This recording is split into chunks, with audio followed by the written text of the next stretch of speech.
अस्सलाम वालेकुम रहमतुल्लाहि व बरकातुहू। डियर स्टूडेंट्स, आज के इस लेक्चर में हम lesson and struggle for an education के एक्सरसाइज को देखेंगे। तो आइए हम स्टार्ट करते हैं वोकैबुलरी से। वोकैबुलरी के माने होते हैं ज़ख़ीरतुल अल्फाज। उर्दू में आप लफ्ज़ों का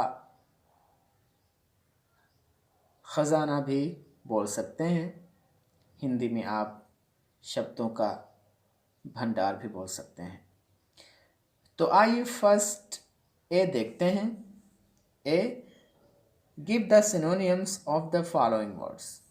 आने वाले जो शब्द हैं उनके सिनोनिम्स देने हमें, उनके मुतरादिफ को देना है, यानी एक ऐसा लफ्ज़ लेके आना है जो उसी के माने में हो, तो हम उसको क्या कहते हैं? सिनोनिम कहते हैं।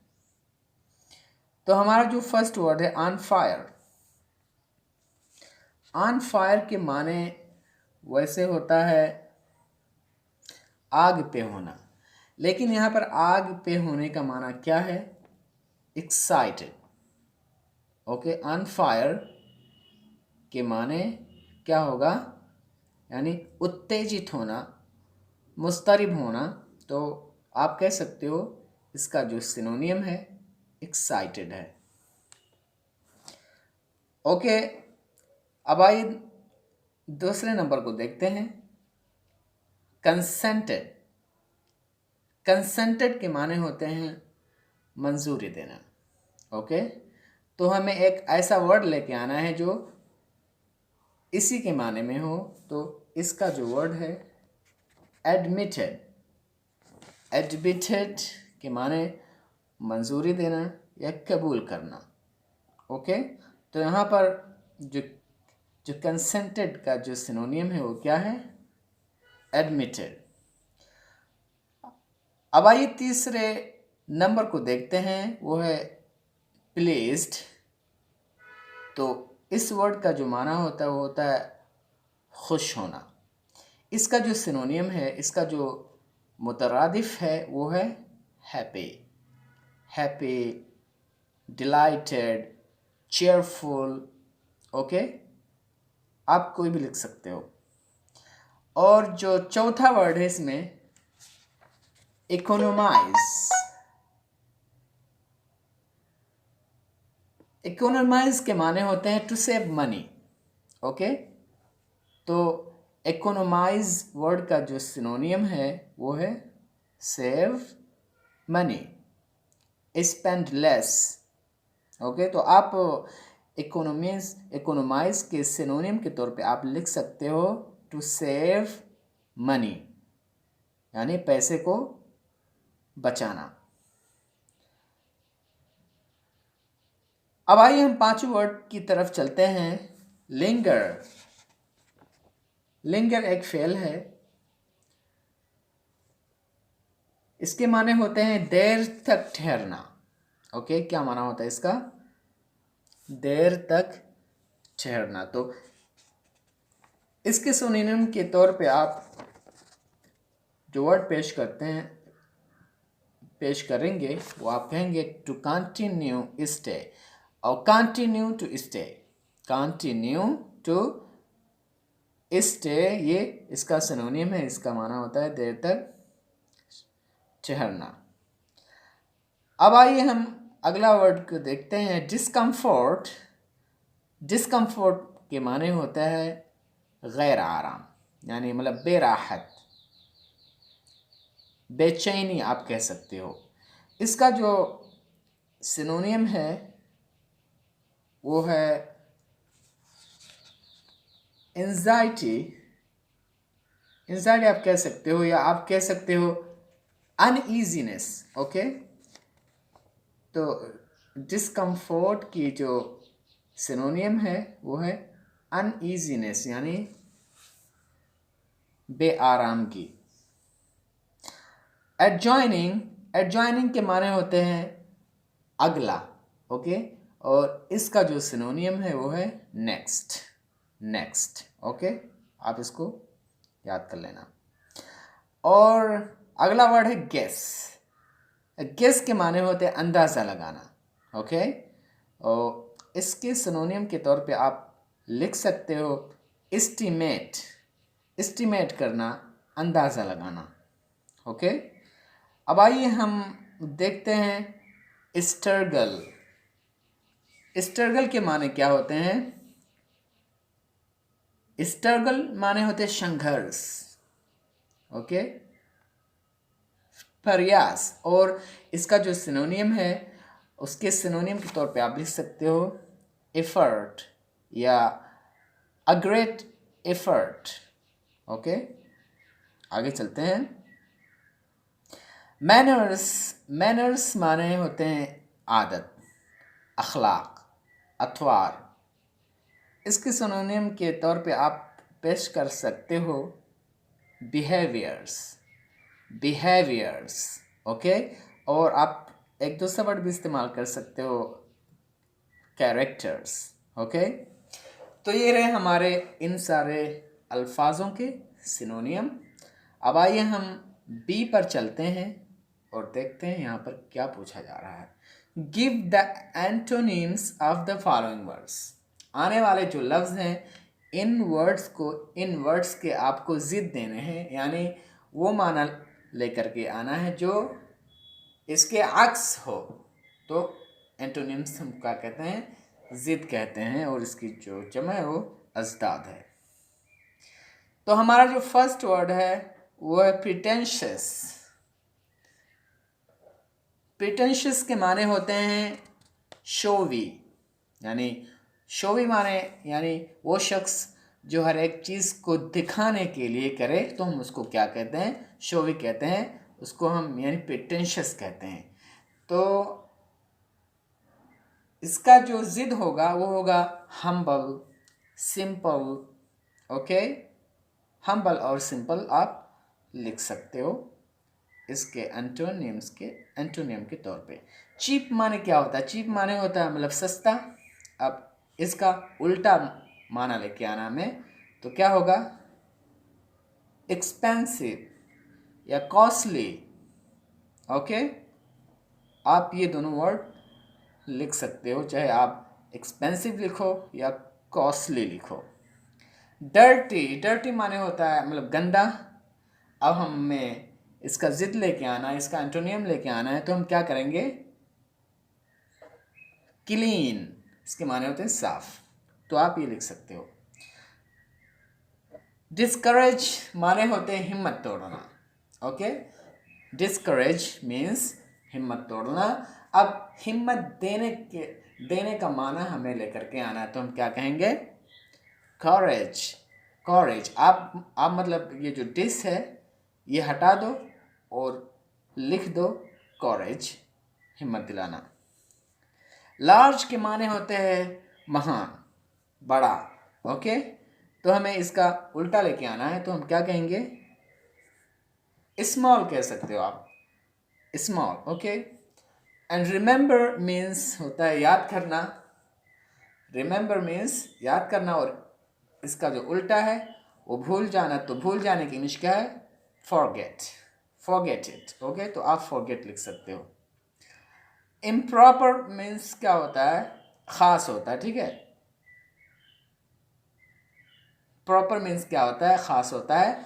अब हमें ऐसा वर्ड लेके आना है जो ख़ास ना हो, तो आप कह सकते हो कॉमन कह सकते हो। ओके, या तो आप इसी वर्ड में इम लगा दो तो माना चेंज हो जाएगा। तो आप क्या कह सकते हो? इम्प्रॉपर। इम्प्रॉपर। फेवरेबल। फेवरेबल के माने होते हैं वो शख्स जो आपके फेवर में हो, जो आपके हित में हो, हम उसको क्या कहते हैं? फेवरेबल कहते हैं। तो हमें इसका अपोजिट लेके आना है, इसका एंटोनिम लेके आना है, तो हम क्या कह सकते हैं? अनफेवरेबल। अनफेवरेबल, अन लगा दो, हो जाएगा आपका। विजडम। विजडम के माने होते हैं अक्लमंदी। ओके, अक्लमंदी का उल्टा जो क्या होता है? बेअक्ली। तो आप इस वर्ड के एंटोनियम के तौर पे आप लिख सकते हो नॉनसेंस या इग्नोरेंस। इग्नोरेंस लिख लो, ओके। एंड कंफर्ट के माने होते हैं आराम, और इसका जो अपोजिट है वो है डिसकंफर्ट, यानी गैर आराम, गैर इत्मीनान, ओके। अब आइए हम अपना नेक्स्ट वर्ड देखते हैं, एडमिट। एडमिट माने होता है एक्सेप्ट करना, कबूल करना। तो इसका जो जिद आएगा ना मानना, ना कबूल करने का, रिफ्यूज़। क्या लिखोगे? रिफ्यूज़ भी लिख सकते हो, और इसका दूसरा लफ्ज़ भी लिख सकते हो, डिनाई, डिनाई, ओके। ओके, तो हम ए और बी को देख लें। अब आइए हम देखते हैं सी को। एंड सी क्या है ये देखते हैं।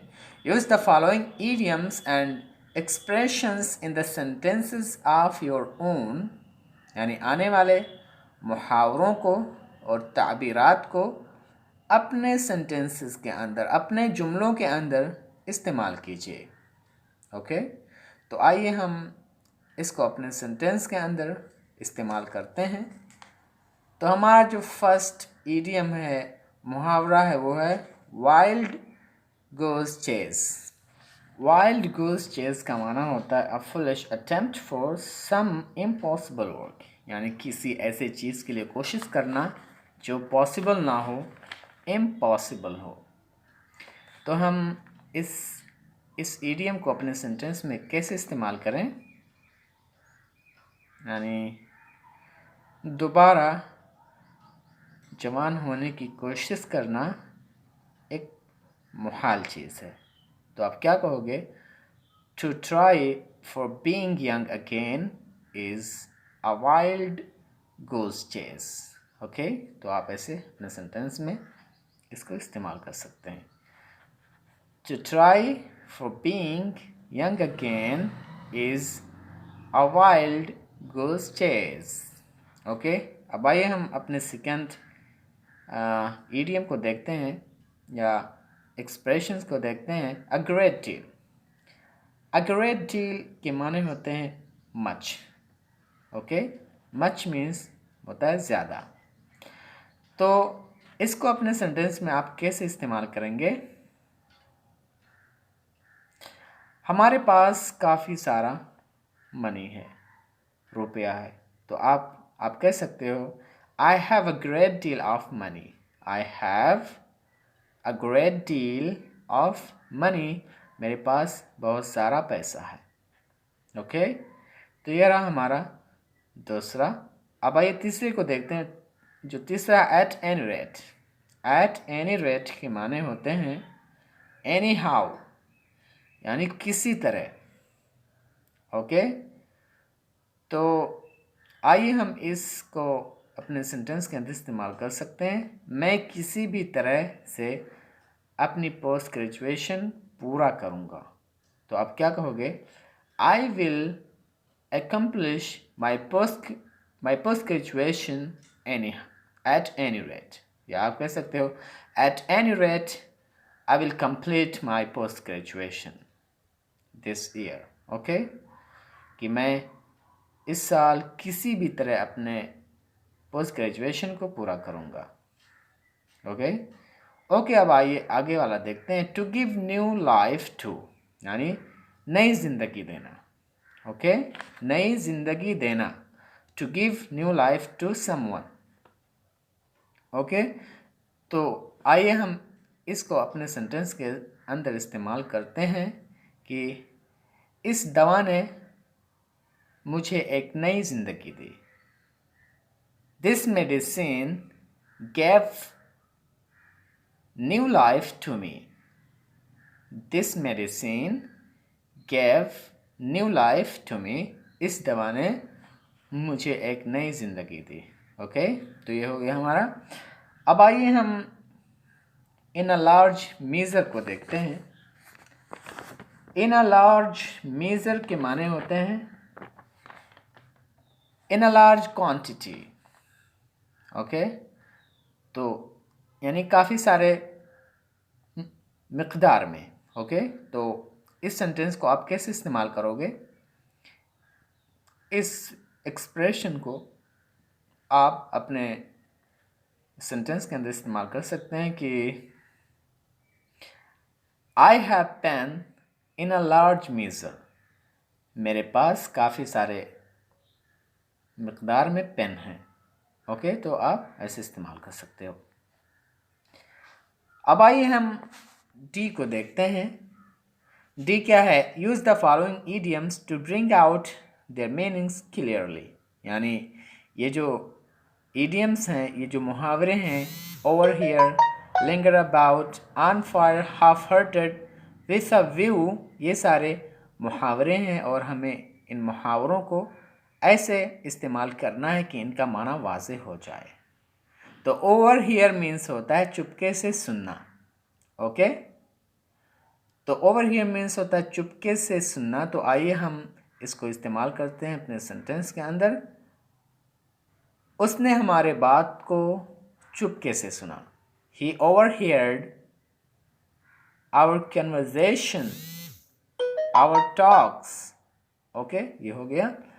Linger about, linger about means होता है देर तक, देर समय तक रुके रहना। ओके, तो आप कह सकते हो he lingered about, he lingered about, वो देर तक खड़ा रहा, नियर द मस्जिद, मस्जिद के पास। तो आप ऐसे इस्तेमाल कर सकते हो। ऑन फायर, ऑन फायर के माने होते हैं एक्साइटेड, उत्तेजित होना। ओके, तो इस ईडियम को आप इस्तेमाल कर सकते हो।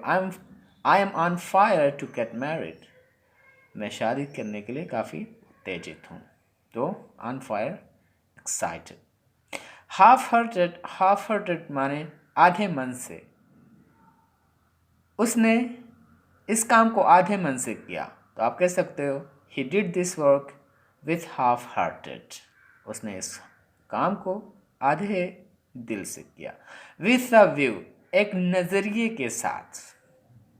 ओके, तो आप यानी इस एक्सप्रेशन, इस इडियम का इस्तेमाल कर सकते हैं। उसने मुझे एक अच्छे आदमी के नज़रिए से देखा। He saw me with a view of gentleman, gentleman। Okay, तो ये रहा हमारा इन इडियम्स के मानी और उसके सेंटेंसेस में इस्तेमाल। तो I hope that you understood every exercise which we have done before, and so we finished exercise in first lesson। इंशाल्लाह आगे और भी हम एक्सरसाइज करेंगे। तब तक के लिए सी यू लेटर। अस्सलाम वालेकुम।